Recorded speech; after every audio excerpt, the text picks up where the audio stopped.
ஓம் சக்தி. ஆடி மாதம் எப்படி அம்பிகைக்கு உகந்ததோ அதேபோல் அம்பிகையின் அருளை பெறுவதற்கு மிகவும் ஏற்ற காலம் நவராத்திரி ஆகும்.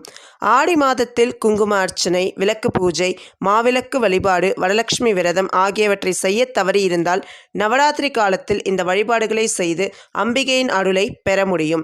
பெண் சக்தியை போற்றும் மிக உன்னதமான பண்டிகை மற்றும் வழிபாட்டு காலமாக நவராத்திரி பார்க்கப்படுகிறது. வருடத்தில் மொத்தம் 4 நவராத்திரிகள் கொண்டாடப்படுவது வழக்கம். ஆஷாத நவராத்திரி, சாகம்படி நவராத்திரி, சைத்ர நவராத்திரி மற்றும் சாரதா நவராத்திரி என 4 வகையான நவராத்திரிகள் உள்ளன. இது தவிர புஷ்ப நவராத்திரி என்ற வழிபாடும் நாட்டின் சில பகுதிகளில் நடத்தப்படுகிறது. இவற்றில் புரட்டாசி மாதத்தில் வரும் சாரதி நவராத்திரியையே நாடு முழுவதும் வெகு கோலாகலமாக கொண்டாடுகிறார்கள். அன்னை பராசக்தி அசுரர்களை வதம் செய்து வெற்றி கொண்டதை கொண்டாடும் விழாவாக நவராத்திரி விழா புராணங்களில் குறிப்பிடப்படுகிறது. புரட்டாசி மாத அமாவாசை, அதாவது மாகாளய அமாவாசைக்கு பிறகு வரும் பிரதமை திதி துவங்கி அஷ்டமி வரையிலான 9 நாட்களும் நவராத்திரி என்றும் 10வது நாளை விஜயதசமி என்றும் கொண்டாடுகிறோம்.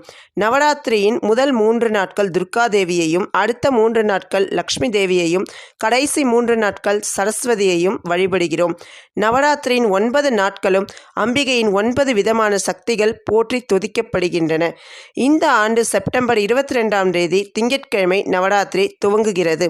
முதல் நாளில் கலசம் அமைத்து கொலுப்படிகள் அடுக்கி வழிபாட்டை துவங்க வேண்டும். செப்டம்பர் 22ஆம் தேதி நவராத்திரி வழிபாடுகள் துவங்கி அக்டோபர் 1ஆம் தேதி சரஸ்வதி பூஜை எனப்படும் மகா நவமியும், அக்டோபர் 2ஆம் தேதி விஜயதசமியும் கொண்டாடப்பட உள்ளது. ஓம் சக்தி.